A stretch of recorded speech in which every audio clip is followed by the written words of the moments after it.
Buenos días, queridos amigos de la Fábrica de la Ciencia. Hoy con nosotros tenemos un nuevo invitado que hacía muchísimo tiempo que quería entrevistarle y por fin lo tenemos.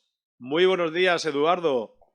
Hola Jorge, ¿cómo estás? Buenos días Muy bien. para ti buenas tardes, supongo. Muy buenas tardes. Los oyentes se preguntarán cómo que para él buenos días y para mí buenas tardes. Bueno, porque la entrevista la estoy haciendo a las 18:46 y tú son 7 horas o 7 horas siete, menos.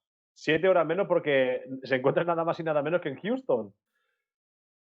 Esperemos que a lo largo de la entrevista no tengamos que decir Houston, tenemos un problema.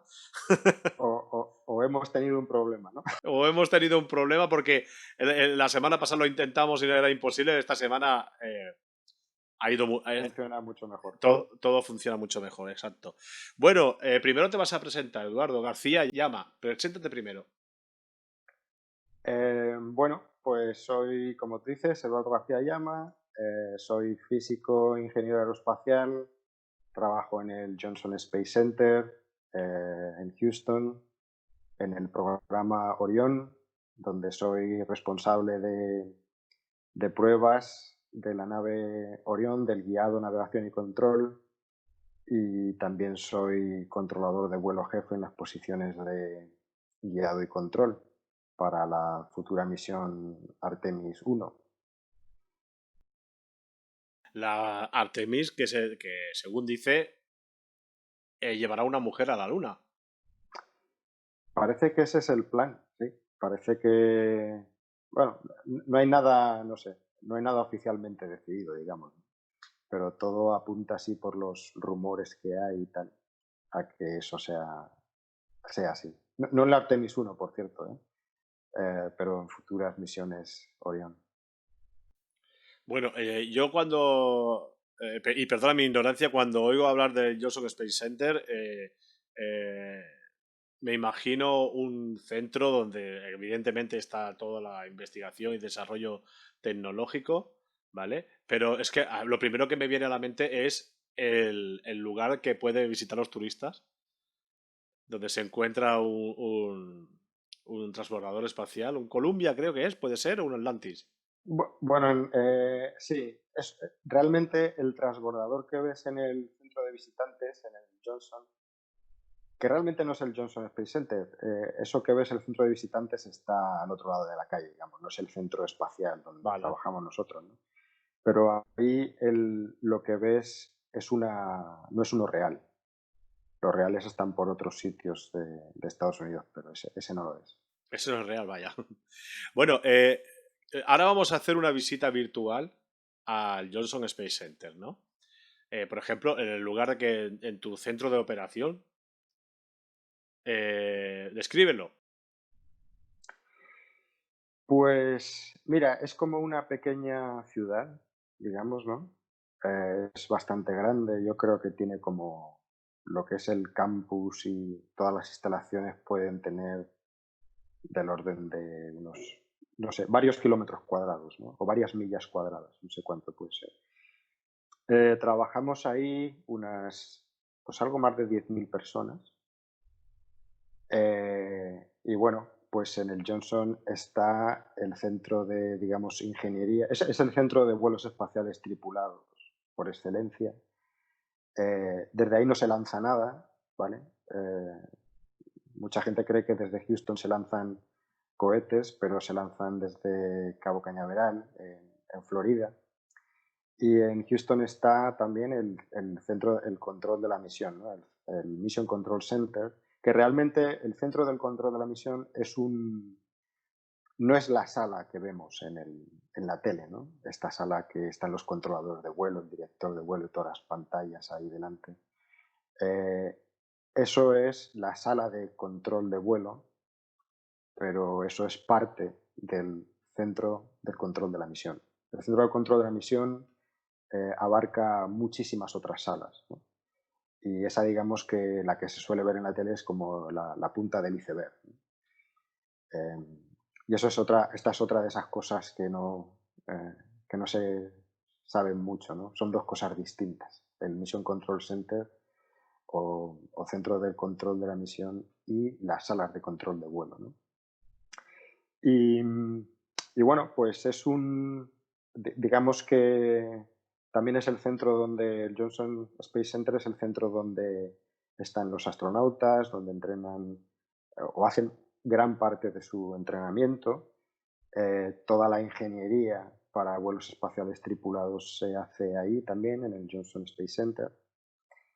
Y luego hay un par de lugares aledaños, digamos, están fuera de lo que es el campus, el centro espacial, pero que son parte del centro espacial también, digamos, como el aeropuerto de Ellington Field, donde están los aviones estos en los que vuelan los astronautas, los T-38, ¿no?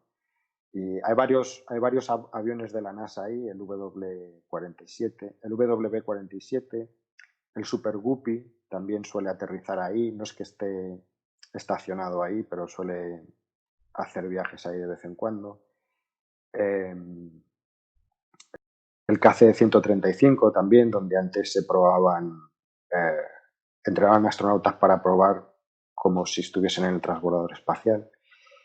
Y luego hay otro centro que es el Sonny Carter, que es lo de la piscina, ¿no? El Neutral Buoyancy Lab, donde vemos estas imágenes de la piscina donde se sumergen los astronautas en sus trajes espaciales, colgados como de una grúa, ¿no?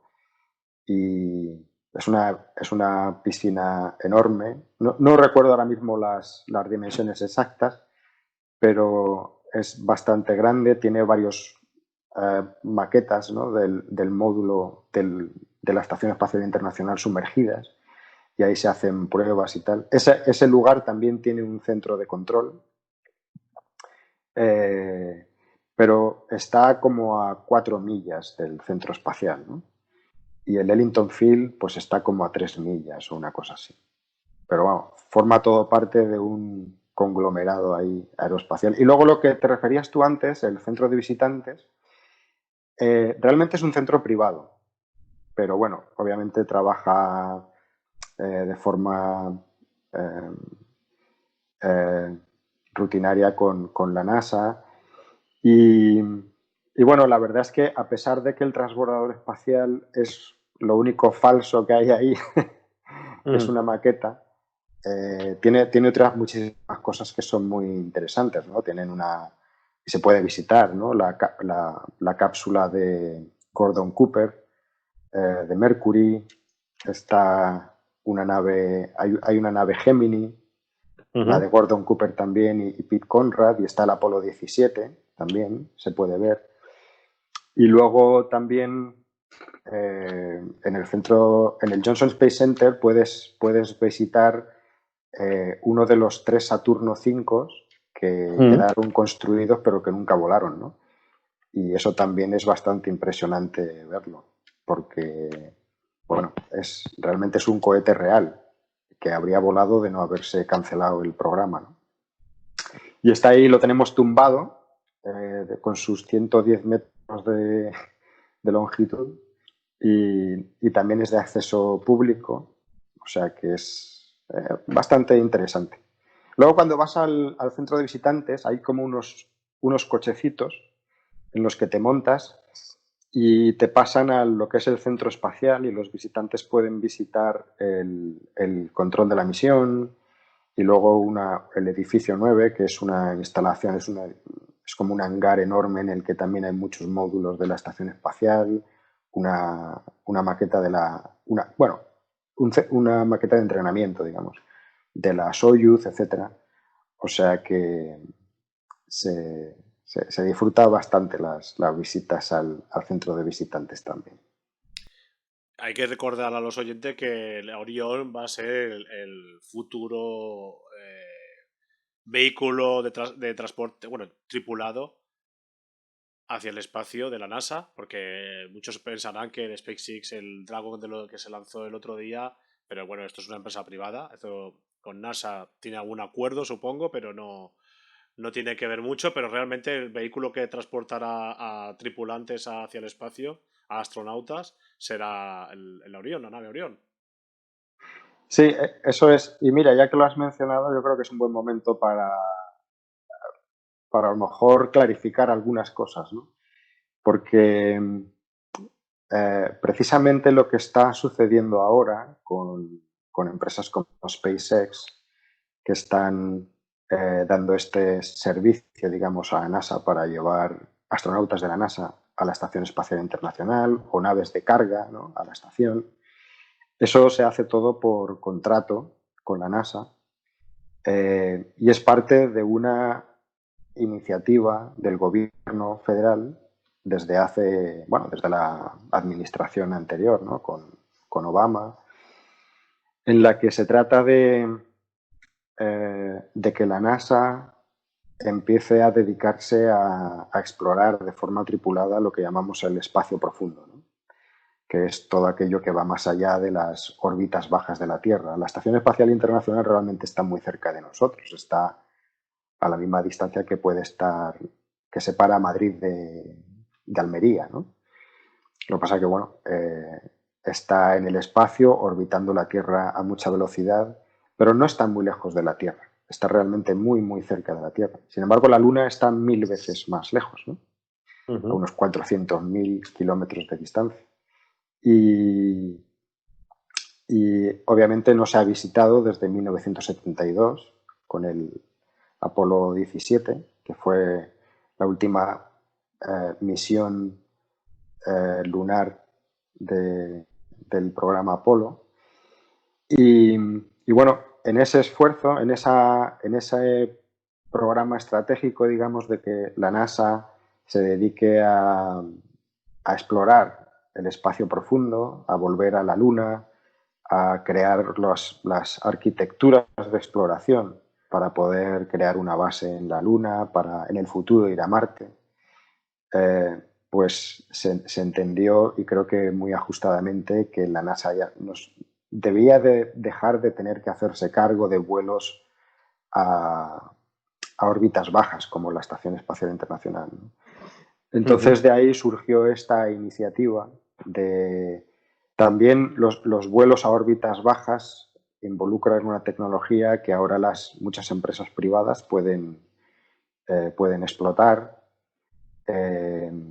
Y bueno, se intentó impulsar que el sector privado hiciera uso de esas órbitas bajas en el espacio de forma comercial, ¿no? Pero claro, para permitir para permitir dar forma a eso, pues obviamente necesitan también un estímulo, necesitan ciertas inversiones, digamos, para que arranquen, ¿verdad? Por eso todas estas empresas privadas que oímos tampoco es que partan de cero, son empresas que reciben ciertas subvenciones del gobierno, también están supervisadas por la NASA. Y luego, además, como incentivo económico, pues tienen este programa de contratos con la NASA, que es lo mismo que decir contratos con el gobierno federal, para llevar astronautas a la Estación Espacial Internacional, ¿no? Y esta es un poco la razón por la que estamos viendo este amanecer, digamos, de empresas privadas que están empezando a ir al espacio y a crear todas estas estructuras de exploración, ¿no? Se hace para permitir eso. Está dentro de un plan mayor para permitir a la NASA que vuelva a la Luna y en su futuro, en su día a Marte, ¿no? Todo está dentro de un plan. No ha surgido esto así porque así. Muchos oyentes se preguntarán, y no es que yo sea un oyente, pero yo también me lo pregunto, ¿qué hace un español trabajando y encima ocupando un cargo de responsabilidad? ¿Qué hace un español en NASA? Hombre, no es porque no estemos preparados para poder trabajar en NASA, pero no es sencillo, no es fácil. Entonces, ¿cómo fue tu historia, tu aventura para poder llegar a ocupar el puesto desde que empezaste en NASA hasta ahora? Yo creo que en gran parte es suerte, la verdad. Yo cuando acabé la carrera física en la Universidad Autónoma, pues bueno, solicité estas becas de formación de personal investigador en el extranjero para ir a la Agencia Espacial Europea. Y, y bueno, para mi sorpresa, pues me la concedieron y pude ir a Holanda, a STEC, ¿no? Que es el centro, digamos, de ingeniería de la Agencia Espacial Europea, y estar allí, disfrutar de esta beca durante un año. En aquel tiempo estas becas las concedía lo que era entonces el Ministerio de Educación y Ciencia y el Centro para el Desarrollo Tecnológico Industrial, el CEDETI. Y bueno, una vez allí, pues yo estuve trabajando en el satélite PROBA, que no sé si conocerás, de observación de la Tierra. Sí, sí. Y que luego ha resultado ser un programa bastante exitoso, de lo cual me alegro mucho. Y bueno, pero yo estaba allí como personal investigador, ¿no? Cuando se acabó esa estancia de un par de años, pues bueno, yo empecé a buscar trabajo en España, en las empresas aeroespaciales y tal, pero en la ESA me ofrecieron, bueno, pues surgió un proyecto en común con la NASA, que era el del desarrollo del X-38, el vehículo de rescate de astronautas de la Estación Espacial Internacional. Y entonces me eligieron bueno, para ir a Houston y trabajar en este programa desde Houston. Aunque trabajando para la Agencia Espacial Europea hubo varios ingenieros europeos que vinimos a Houston para trabajar en ese programa. Y ese programa en su día, pues bueno, se acabó y fue cancelado, de hecho, por la administración Bush, lo cual fue una lástima porque la nave estaba hecha al 80%, todo el guiado, navegación y control estaba ya diseñado, estaba ya hecho. Yo entonces era responsable del guiador vital del X-38, también yo tenía todo lo mío hecho. O sea, el desarrollo de la nave estaba muy avanzado. Y bueno, yo creo que personalmente fue una decisión muy equivocada porque habría sido una nueva nave a volar, aunque hubiese sido de pruebas, ¿no? Y que nos habría dado mucho conocimiento. Ahora mismo, por ejemplo, Sierra Nevada está haciendo una nave que es muy parecida al X-38, ¿no? Y me imagino de cuántas cosas habría podido beneficiar Sierra Nevada si hubiésemos volado al menos una misión de prueba con una nave que ya estaba hecha, ¿no? Pero bueno. Perdona, cuando hablas de Sierra Nevada, ¿a qué te refieres? La empresa americana, la empresa Vale. Sierra Nevada. Sí, parece que esté hablando de España. Sí. Sí, es una empresa aeroespacial que está afincada en Colorado. Y bueno, entonces nada, como te iba diciendo, pues la cosa es que cuando se canceló este programa, el del X-38, pues me podía haber vuelto a Europa. Muchos europeos que estamos aquí en Houston pues se volvieron a Europa, ¿verdad? Y bueno, a mí me propusieron allí seguir, en la NASA, ¿no? Entonces dije, bueno, pues me voy a quedar un tiempo, ¿no? Como una experiencia aquí. Yo qué sé, estar 2 o 3 años más y luego ya me volvía. Pero mira, al final las cosas, un año tras otro y hasta hoy, ¿no? Y bueno, pues simplemente el hecho de ahora tener ciertas posiciones de responsabilidad, pues viene de, bueno, me eligieron también para participar en el programa Orión. Ahí empecé también desde cero, como desarrollador de software de verificación de requisitos y de pruebas y tal. Y bueno, pues simplemente poco a poco pues fuimos ahí ganando experiencia y conocimiento y hasta llegar a donde estoy ahora, ¿no? Que luego ya se verá más adelante. De momento, pues nada, disfrutando mucho de las responsabilidades que tengo. Aunque también mucho trabajo, la verdad.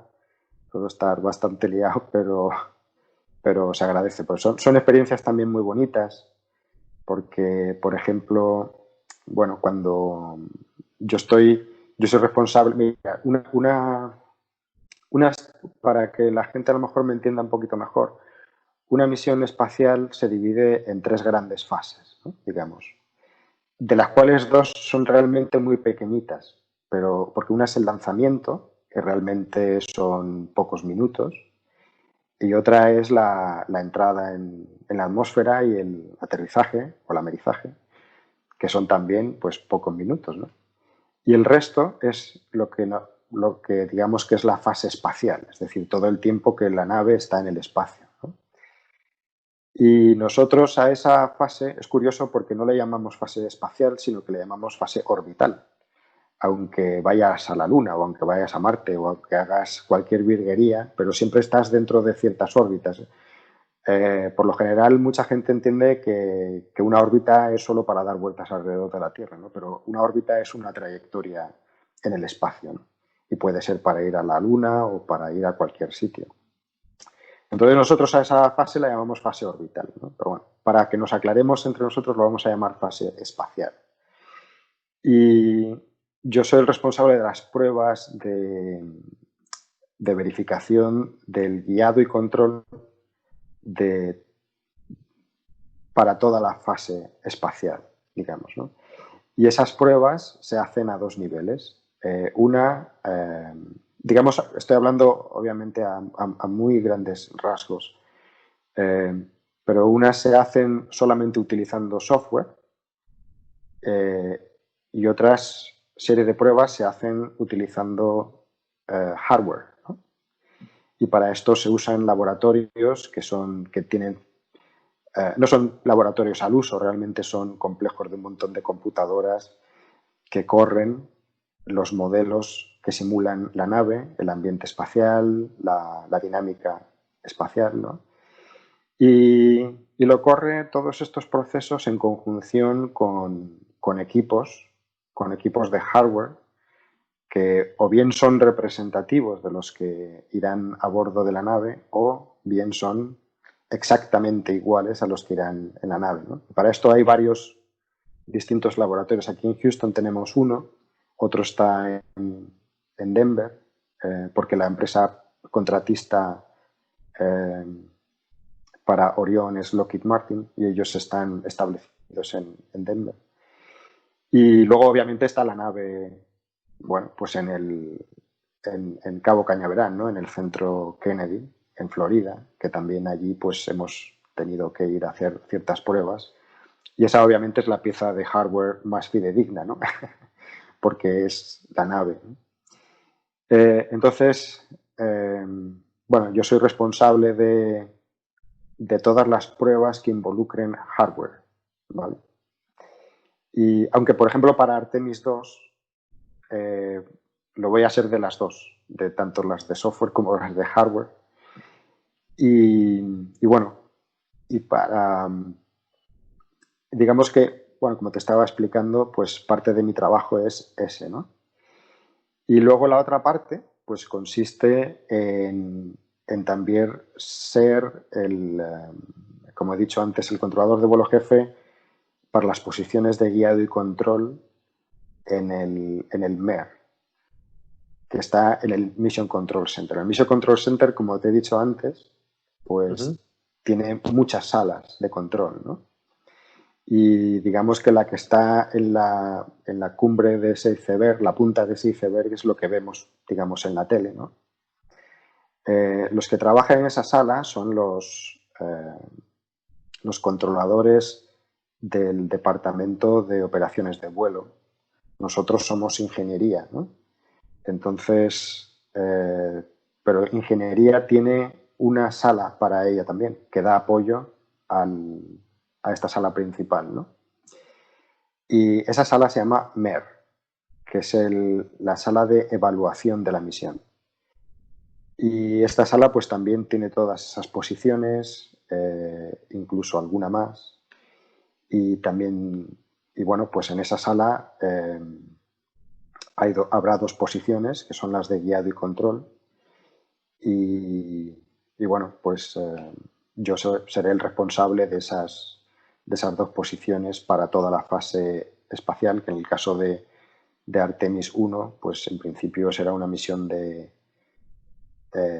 bastantes días, con lo cual tendremos que tener rotaciones en cada uno de esos puestos, día y noche, y bueno, tener a gente on call, ¿no? Y cosas así, ¿no? Y luego, pues, entonces el trabajo ahí que me preguntabas, pues en esa parte trata de gestionar todas las cuestiones que tengan que ver en la interacción entre el control de la misión y el MER, eh, todos los procesos de integración de herramientas de software para analizar los datos en tiempo real, también para hacerlos. A veces me corto un poco porque me salen las cosas en inglés. No pasa nada. Como estoy hablando de mi trabajo, me salen en inglés. Las cuestiones de, por ejemplo, cuando programar ciertos, el envío de telemetría, ¿no? Por ejemplo, o de telemetría. Hay muchas clases de telemetría, todo eso se tiene que también planificar, etcétera. Respuestas en situaciones de emergencia. Todos esos procesos se tienen que gestionar, se tienen que hablar y todo tiene que estar muy integrado, ¿no? Así que bueno, digamos que mis responsabilidades basculan entre estos dos puestos, ¿no? Uno de verificación, digamos, de software de vuelo en laboratorios donde hay hardware y en software y en la nave, y luego también la de gestión de, de toda esta parte del control de la misión, digamos, ¿no? ¿Qué le hace de especial a la nave Orión respecto a otras naves? Pues bueno, yo creo que es su capacidad, ¿no? A lo mejor externamente nos recuerda un poco nos recuerda a Apolo, obviamente. También tiene un módulo de servicio que, por cierto, está hecho por la NASA, por la Agencia Espacial Europea. Uh-huh. Y, y bueno, yo creo que lo que a destacar es su capacidad, es decir, será una nave que será capaz de transportar astronautas pues al entorno lunar. Obviamente este no es el aterrizador, digamos, ¿no? No es el Lunar Lander. Para eso hay otra gente que está dedicándose o empezando a trabajar en eso. Entonces, esta nave, pues igual que en los programas Apolo, pues cuando vaya a la Luna se quedará orbitando la Luna o anclado ahí a lo mejor a un posible módulo que esté ya orbitando la Luna, etcétera. Pero no es, en cualquier caso no es la nave con la que se descenderá a la Luna, ¿no?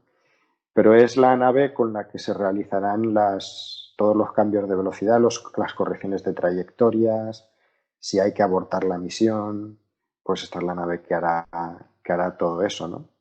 Y en principio la arquitectura lunar de Orión no va a ser muy diferente de la arquitectura Apolo, ¿verdad? O sea, vamos a tener un cohete grande, que es el SLS, que digamos que sería un poco el equivalente al Saturno V, y luego una nave Orión con su módulo de servicio, al igual que en Apolo también, ¿no? O sea que en ese sentido, a lo mejor desde fuera pues no se va a apreciar la distancia. Pero bueno, esta obviamente obviamente se ha evolucionado mucho en la electrónica, en la capacidad de autonomía, ¿sabes? En cuanto a computación también mucho, con lo cual pues la nave Orión será más capaz, digamos, de gestionar más cosas por sí misma, ¿no? Pero sí, desde fuera a lo mejor no se aprecian mucho las diferencias. Uh-huh. Bueno, es que cuando te viene a la memoria, por ejemplo, una Soyuz, que pese a que es una nave que tiene un éxito increíble, porque lleva ya más de 50 años subiendo al espacio, que prácticamente ha cambiado poco, pero es es muy incómoda para los astronautas porque están ahí metidos. En cambio, el otro día vimos la nave de SpaceX y esta sí que ya se ve un poco más espacio dentro de la nave, ¿no? La Orión vendrá a ser algo parecido. Bueno, la verdad es que ha habido un cambio radical. Es decir, cuando ves la misión de SpaceX, notas que hay un cambio muy grande con todo lo que ha habido anteriormente, ¿no? Tanto los trajes eh, como el interior de la nave, e incluso a lo mejor en lo que se espera de la actuación de los astronautas, ¿no?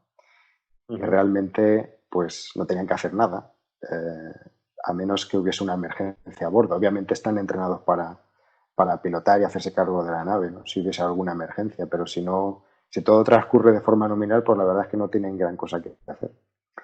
Y sí que ha chocado, ¿no? ¿Verdad? Ver todos estos cambios.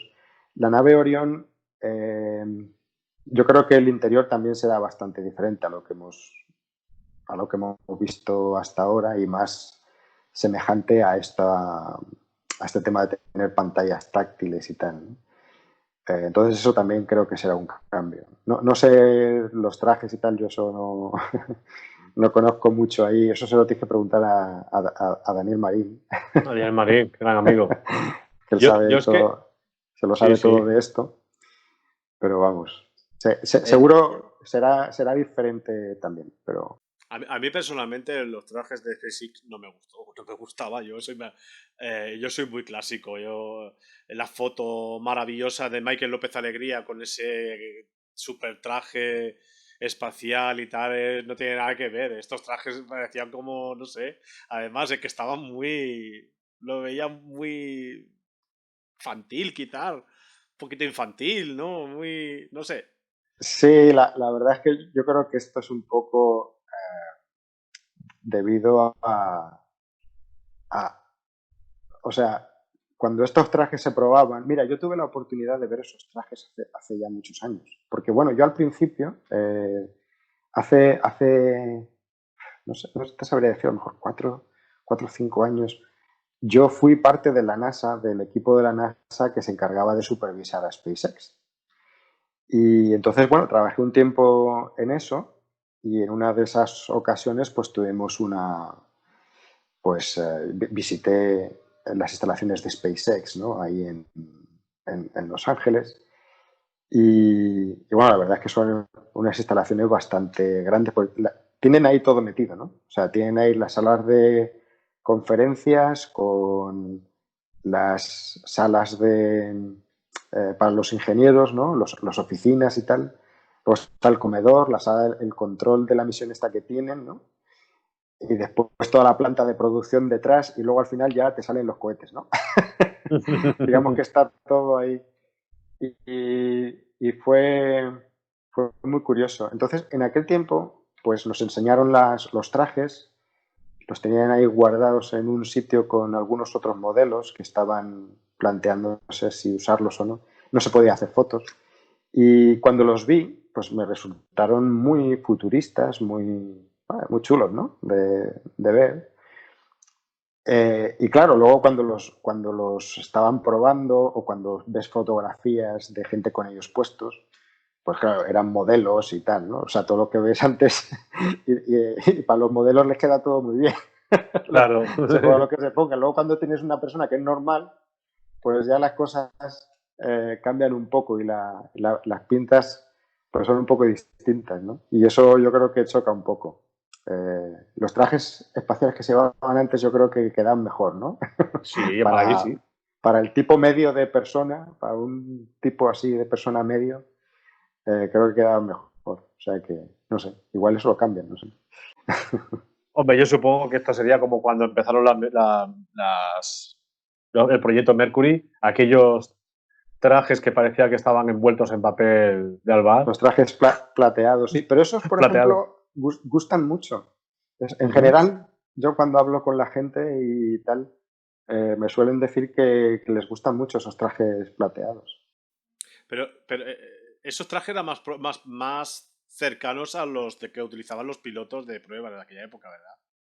Sí, Sí, de vuelos altos en la atmósfera y tal. Exacto. Sí. Sí, pero estos ciertamente, los de SpaceX, sí, ha chocado bastante. Ha chocado bastante. Bueno, es cuestión de acostumbrarse. Dentro de unos años ya diremos, ostras, qué chulos son los trajes estos de porque te recuerda mucho a 2001, ¿no? A Odisea del Espacio. Aquí sí, te recuerda bastante a aquella, no sé. Pero bueno, vamos a ya te hemos presentado, hemos hablado de tu trayectoria para poder llegar hasta donde has llegado en NASA. Más o menos has descrito también la nave Orión. Y ahora, la segunda media hora, o lo que podamos, vamos a hablar, que se lo voy a presentar a los oyentes para que lo compren. Es un libro que escribiste tú sobre el Apolo 11. Evidentemente, el año pasado, en julio, se celebró el 50 aniversario. ¿Cómo pasa el tiempo? Sí, hace poco celebramos también el 50 aniversario del Apolo 13. El 11 de abril, el 11 de abril. Claro, hasta el 22 tenemos 50 aniversarios de misiones Apolo. Lunares. Lunares. Bueno, ¿qué nos podías hablar? Porque ¿cómo surgió la idea de escribir este libro? Porque alguien te lo recomendó, alguien te lo pidió, o que tú dijiste, oye, tengo ganas de... Fue lo segundo. Fue lo segundo. Es un libro realmente que siempre he querido escribir. Bueno, tú sabes que tengo algunos pinitos ahí de escribir algunos artículos en algún periódico, Sí. en algún blog y tal. Y bueno, siento cierta afición por ello. Lamentablemente ahora no puedo dedicar nada de tiempo a eso porque no lo tengo. Me encantaría, pero no lo tengo. Pero bueno, en concreto este libro lo he querido escribir desde siempre, yo creo. Y, y de hecho empecé en él pues hace ya, no de forma intensiva, ¿no? Pero sí hace algunos años empecé ya a hacer bueno, a dedicar cierto tiempo a él, ¿no? A escribir ciertos pasajes, ciertas cosas. Y de forma más dedicada, pues yo creo que como hace un par de años, bueno, digo hace un par de años, realmente sería hace como 3 años, ¿no? Porque ya ha pasado, digamos, un año desde que se publicó. Entonces, digamos que desde 2 años antes de su publicación, 2 años y algo, es cuando empecé a dedicarle más tiempo. Y bueno, y sobre todo los últimos meses antes de su publicación, pues ya de forma absolutamente intensa, ¿no? Como te digo, es un libro que yo tenía muchas ganas de escribir desde hace mucho tiempo porque creo que es una historia de exploración que merece la pena ser contada. Suceden muchas cosas. Bueno, creo que es una gesta heroica de primer orden a nivel en la historia de la humanidad. Y bueno, también me apetecía mucho, no solamente, me apetecía mucho hacer un libro que combinara tanto los aspectos técnicos como los aspectos humanos. Para mí, a pesar de estar metido en la tecnología y bueno, pues yo soy un técnico, ¿no? En el programa Orión, etcétera. Pero para mí los aspectos humanos de estas gestas de exploración son igualmente importantes, ¿no? Entonces me apetecía escribir un libro que combinara las dos cosas. Y me dediqué a ello. La verdad, yo no hablé con ninguna editorial o con ninguna editorial para publicarlo, porque, bueno, la verdad es que tampoco tenía la absoluta seguridad de que lo fuese a terminar, ¿no? En ese sentido, soy bastante prudente. Y me dediqué poco a poco pues a hacerlo. Y en el momento en el que vi que podía estar, era plausible el acabarlo a tiempo y tal, pues entonces ya cuando empecé a contactar con algunas editoriales y tal, y bueno, pues al final surgió, ¿no? Pero eso fue bastante al final, de hecho fue a principios del año pasado, cuando yo empecé a hablar con editoriales para esto. Pero ya te digo, es un libro que he querido hacer desde siempre Creo que también he tenido siempre el deseo de transmitir, por una parte, la complejidad. Yo creo que en este sentido las películas de ciencia ficción, pues a pesar de que pueden ser muy entretenidas y que son para eso, obviamente, pero que yo creo que han hecho bastante daño en en la mente del espectador, ¿no? Del neófito en temas espaciales, porque parece que todo es muy sencillo, ¿no? Muchas veces a mí me preguntan, pero ¿por qué no se puede hacer tal cosa? ¿No? ¿Por qué esto no se puede hacer? Muchas veces esas preguntas suelen estar fundadas en películas que han visto. Y bueno, pues que son películas, la realidad es muy compleja, ¿no? Y me apetecía, tenía muchas ganas de contar, de transmitir, ¿no? La complejidad que hay detrás, contado de forma lo más sencillo posible, pero hacer que el lector percibiera realmente cuán difícil es hacer una misión lunar, cuántos aspectos hay que tener en cuenta, cuántos detalles, ¿no? Cuántas decenas de miles de horas, cuántas centenares de miles de personas tienen que estar, y hablo de centenares de miles de personas que tienen que estar involucradas en una misión espacial, cuántas miles de pruebas. Hay, hay detalles que son increíbles en cuanto a pruebas, ¿no? Y yo ahora mismo, por ejemplo, estoy viviendo ese proceso también en el programa Orión, ¿no? En las horas ingentes, las simulaciones durante días y noches, ¿no? Bueno, me apetecía, yo creo que tiene un valor el explicar todo eso, pero luego también, como te digo, tiene un gran valor, y es algo que para mí es muy importante, el explicar los aspectos humanos, ¿no? Cuáles son las motivaciones de los astronautas, no solo de ellos, sino también de la gente que está en tierra, cuáles son sus motivaciones, cuáles son sus experiencias, ¿no? ¿Por qué asumieron este riesgo? ¿De qué mundo venían? ¿No? El mundo de los pilotos de pruebas. ¿Qué clase de gente eran? ¿Qué pensaban? ¿Cómo se llevaban entre ellos? ¿No? ¿Qué anécdotas vivieron en la Luna? ¿Qué detalles sería chulo saber que a lo mejor pasan desapercibidos porque solo se piensa en que pisaron la Luna y volvieron, ¿no? O sea, bueno, quería adentrarme un poco más en todo esto. Y bueno, pues espero haberlo conseguido, ¿no? Bueno, seguimos hablando del libro, pero has llegado a conocer a Armstrong, igual no lo sé, pero a Collins y a Aldrin, ¿lo has conocido en persona? Pues a Collins no, pero a Armstrong y Aldrin sí. Ah, Armstrong sí, qué Qué bien. bien. Sí. Desafortunadamente no llevaba una cámara encima o un teléfono con cámara, fue hace unos cuantos años. Y bueno, pues no tengo la foto, ¿no? Pero bueno, no, tampoco creo que importe mucho. Al final fue una experiencia increíble conocerlo. No es como si hoy día a lo mejor pues te dices que puedas conocer a Colón, ¿no? O a Magallanes y Elcano, ¿no? Pues tiene un gran valor a nivel personal, y luego también con Aldrin. Con Aldrin he hablado alguna vez más, pero bueno, sí, los conozco a los dos y no es que pudiéramos hablar del libro y tal, tampoco perseguí, en aquel tiempo yo no tenía, ni había empezado el libro ni nada, ¿no? No le había dado una consideración así muy seria. Y bueno, tampoco era la oportunidad para decirse, ¿no? Pero sí tuve la oportunidad de conocerlos.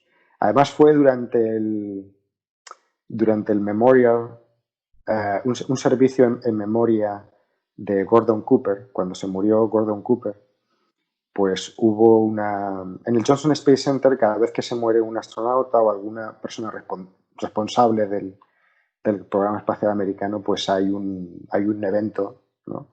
En el que se recuerda su figura y asisten pues astronautas del pasado, legendarios, ¿no? De los años 60, etcétera, y gente del programa espacial, de Apolo, etcétera.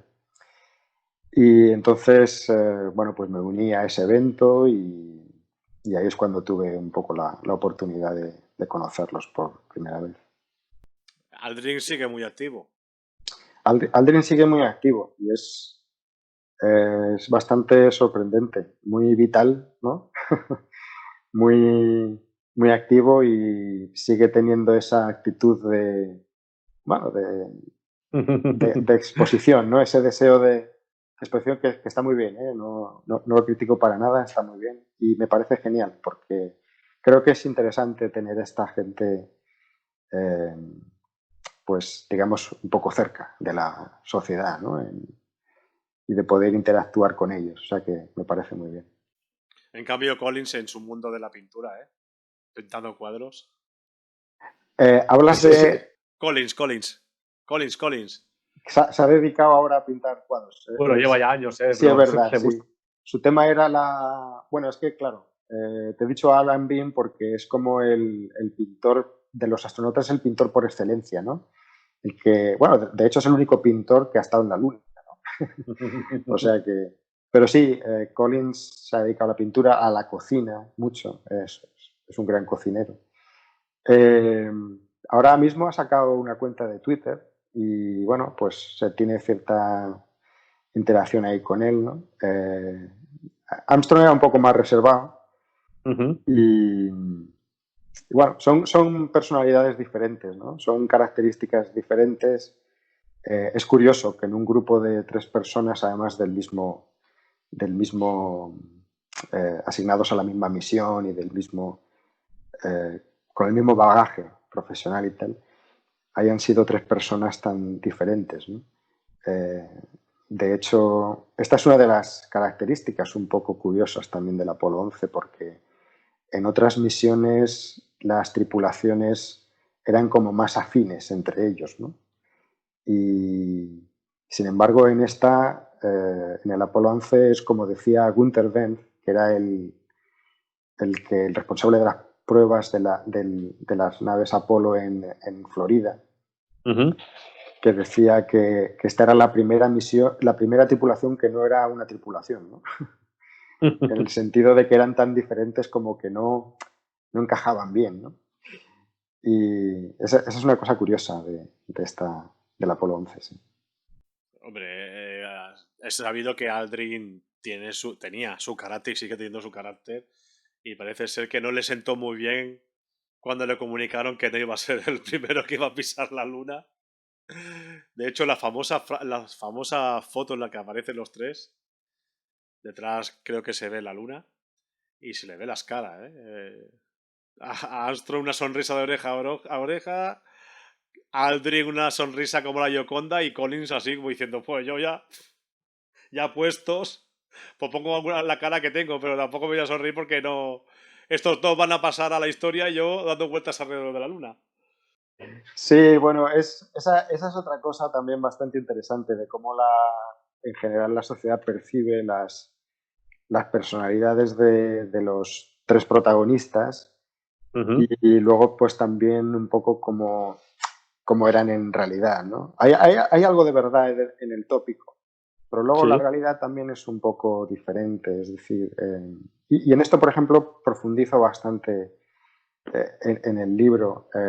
Armstrong era una persona que no tenía ambiciones profesionales, pero él si no llega a viajar a la Luna o si no llega a ser el primero, o si...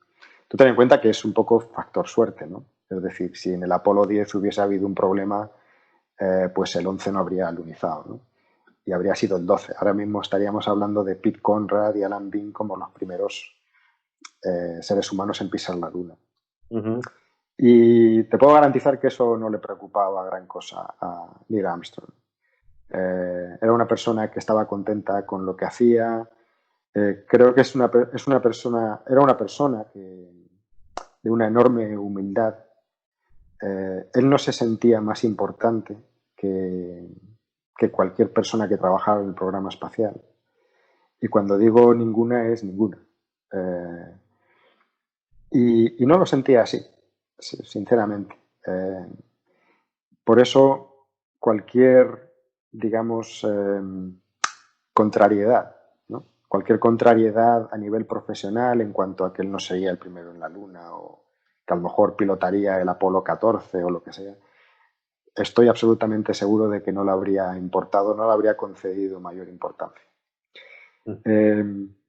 Aldrin, por contra, creo que es una personalidad más compleja, a lo mejor en el sentido de que tiene un bagaje familiar detrás que justifica bastante su comportamiento. Cuando indagas más en su vida personal, en su historia, en, eh, en sus experiencias, ¿no? Desde niño, empiezas a entender a la persona, ¿no? Y te empiezas a desmarcar un poco del personaje. Eh, y bueno, si quieres profundizamos un poco más en ello, pero Sí, sí, sí, sí, sí. igual lleva más tiempo, no sé. Bueno, o hacemos una cosa, podemos entrar en los detalles del libro en una próxima, cuando tú puedas, en una próxima entrevista. Bueno, Porque también, es que, sí, como quieras. Sí. porque claro, nos gustaría seguir escuchándote 1 hora, 2 horas, 3 horas, pero el tiempo es el que tenemos. El tiempo es el que tenemos. O sea, no, eso como tú quieras, ¿no?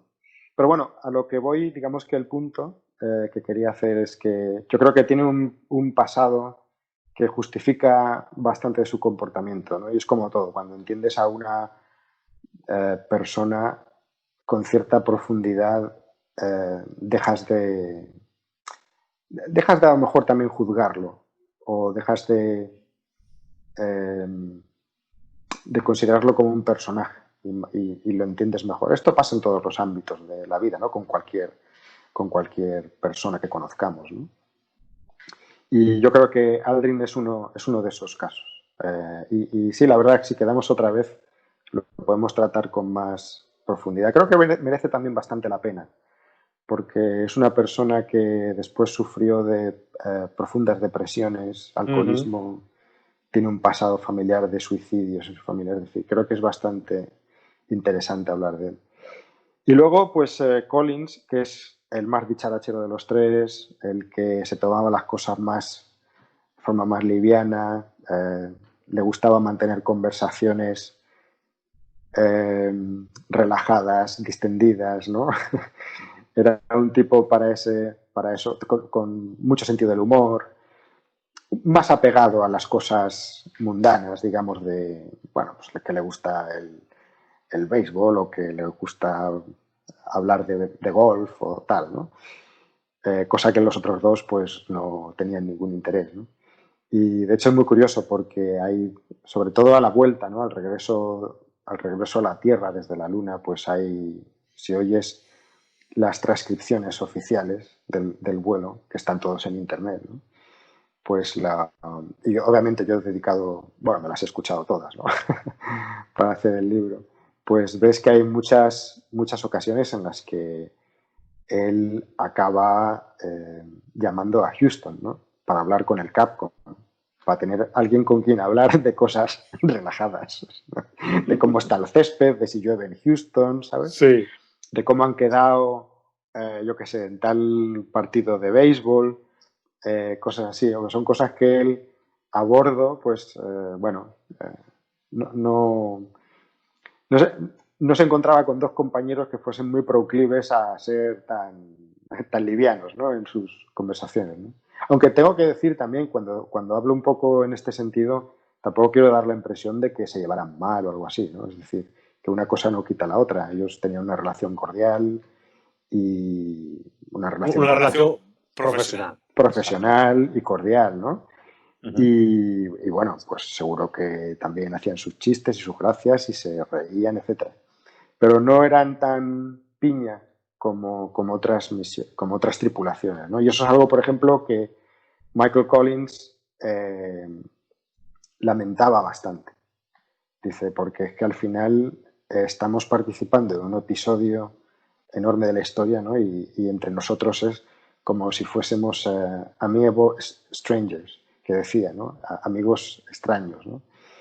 Pero bueno, y luego en la manera en la que cada uno veía su papel en el vuelo, es decir, yo te garantizo que Michael Collins, obviamente él querría haber alunizado, ¿no? De hecho, cuando él entrenaba para otras misiones antes, entrenó como piloto del módulo lunar. Lo que pasa es que una serie de rocambolesca en la rotación de vuelos y de alteración del programa, pues lo llevó a ser el piloto del módulo de mando, ¿no? Es, por cierto, y esta es una cosa que no se suele saber mucho, es el puesto, es un puesto más prestigioso. Realmente es un puesto de mucho prestigio dentro de la comunidad de astronautas, ser el piloto del módulo mando. Eso quiere decir que tú puedes pilotar solo una nave. O sea, él cuando se quedaba solo era digamos, el comandante de su nave, ¿no? En soledad. Y ser capaz de pilotar y de gestionar toda una nave Apolo para poder regresar a la Tierra, para poder hacer funciones de rescate del módulo lunar si estos no pudieran ascender a la órbita lunar. O sea, involucra mucha capacidad. Y esto es algo que lamentablemente no está muy reconocido. Esta es una de las cosas en las que yo trato de hacer también, trato de hacer algo de justicia en el libro, ¿no? en este tipo de cosas, ¿no? Porque al final el papel de Collins es impresionante, francamente impresionante. Y sin embargo queda como un tercero, ¿no? Como, obviamente pues no bajó a la luna, es cierto. Pero una de las cosas que me hacen bastante gracia es ver cómo la prensa de su época, ¿no? Incidía un poco en eso, ¿no? En qué sentía por ser alguien que no iba a bajar a la luna. Y sin embargo, otra cosa muy curiosa es que, por ejemplo, ser piloto del módulo de mando en una misión Apolo era casi garantía de que fueses a convertirte en comandante en una misión posterior, ¿no? De haberla. Y sin embargo, nadie le preguntó si él se había planteado ser comandante en una misión posterior, etcétera, ¿no? Y curiosamente es algo que le fue ofrecido, pero que él después rechazó, ¿no? Pero bueno, son un montón de detalles y tal. Yo creo que la realidad de estos tres personajes, de estas tres figuras históricas, tiene mucho más que contar que lo que percibimos un poco normalmente, ¿no? Y eso es algo que he profundizado en ello, en el libro también. Hay un documento en televisión española, en el programa de La Clave, que aparecía Armstrong. No sé si lo has visto. La televisión, he qué grande que va a haber. He visto algún fragmento, yo creo que no entero, pero sí he visto un fragmento relativamente largo. Eso ya no pasa hoy en día en la televisión. Por lo menos aquí en España no pasa. Traer a un monstruo. Imagínate, creo que el programa era del 77 y hacía 7 años, 7 años y pico, que Armstrong había pisado la luna y ya estaba en televisión. Hoy en día esto no pasa, por desgracia no pasa. Prefieren atraer a otros Engendros. Invitados, sí. Tipo de invitado. Y luego hablaremos, ya lo dejamos ya para la siguiente entrevista, porque nos ha encantado escucharte, la verdad. Te tengo que felicitar porque ese tono pausado que tienes para explicar las cosas que es increíble. Bueno, muy bien, me alegro. Sí, te podría dedicar al mundo de la radio, te lo aseguro. Hay un personaje, un cuarto personaje, que ya hablaremos en otra entrevista, que es un cuarto personaje muy importante, sobre todo a la hora del aterrizaje, ¿no? Que muchos le llaman alunizaje. A mí me gusta más llamarle aterrizaje. A mí me gusta, fíjate, perdona un momentito, ya que lo estás mencionando. A mí me gusta llamarle alunizaje. Alunizaje. Pero sí, realmente se dice aterrizaje. En inglés es landing, sí.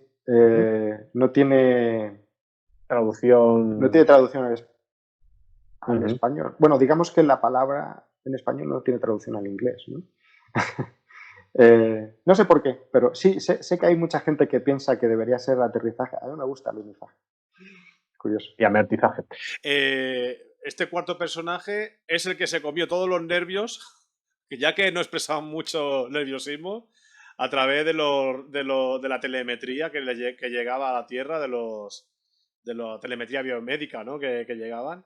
Parece ser que las pulsaciones tampoco, pero en cambio había un personaje que pasó por la fábrica de la ciencia, hay que decirlo. A los oyentes que de siempre siguen la fábrica de la ciencia se acordarán de aquella famosa entrevista a Charlie Duke, que era Capcom en el momento, y se ve que me has comentado fuera de micrófono que era un manojo de nervios.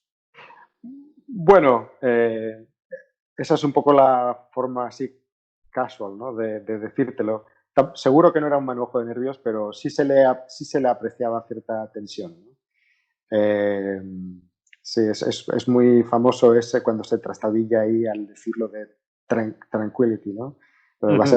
Base tranquilidad. Fíjate, es curioso porque realmente Charlie Duke era la única persona que sabía cómo Armstrong iba a bautizar el lugar de alunizaje.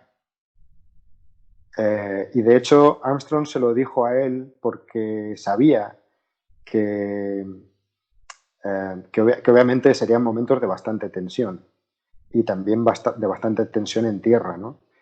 Y Armstrong decidió, no quería que le sorprendiera la manera en la que él iba a llamar al lugar de alunizaje Base Tranquilidad, ¿no? Y entonces sí se lo dijo, y a pesar de eso, pues mira, se tropezó ahí cuando lo dijo. Igual se mentalizó demasiado para decirlo bien. Dice, cuando me lo diga Armstrong desde la luna no me voy a equivocar, ¿no? Eso a veces pasa, lo tienes preparado el guión y luego no te sale nada del guión. Muchísimas gracias, Eduardo. La verdad es que tengo muchas ganas de volver a entrevistarte, de seguir hablando profundamente de este maravilloso libro. Repito a los oyentes, que aquí lo podéis ver, Apolo 11 por Eduardo García Llama. Muchas gracias, ha sido un placer. Bueno, muchas gracias. Nos ha costado muchísimo conseguir esta entrevista, no por nada, sino por temas técnicos. Al final lo hemos conseguido. Sí. No hemos dicho eso de Houston, tenemos un problema porque no ha pasado nada. Es que es increíble la tecnología porque hemos estado 1 hora, 1 minuto 32 segundos hablando sin ningún corte, con una calidad excepcional. Cierto. A no sé cuántos miles de kilómetros de aquí desde Barcelona. Sí. Que estás casi, no en la otra punta de la Tierra, pero bueno, a mitad. Bastante lejos. Sí. ¿Qué temperatura hace por ahí por Houston ahora? Pues mira, ahora hace muy bueno, la verdad. No sé, ¿qué estaremos como a 25 grados, 26, ¿sabes? Una cosa así, bastante agradable. Además, corre una brisita que está bastante bien. No hay humedad. Por lo menos estos últimos días no está habiendo humedad. Aquí lo peor es la humedad. La humedad. Sí. En el verano y tal, a lo mejor no hace tanto calor en temperatura, digamos, como puede haber en Madrid, ¿no? Yo soy de Madrid. Uh-huh. En Madrid el ambiente es más seco, ¿no? Y aquí a lo mejor con una temperatura, digamos, menor, se siente mucho mayor por la cantidad de humedad que hay, ¿no? La que tenemos en Barcelona también. Hasta sí, eso es.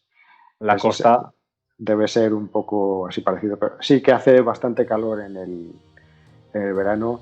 Y bueno, pero es curioso porque lo que va de año está haciendo un clima bastante bueno, muy bueno. Así que bueno, a ver si sigue así. Vale. Muchísimas gracias, Eduardo. Gracias, Jorge. Muchas gracias por invitarme y nada, cuando quieras, pues lo repetimos para hablar de otras cosas, lo que sea. Y ha sido un placer, ¿eh? Muchas gracias por invitarme. Muchas gracias a ti. A ver, ¿qué?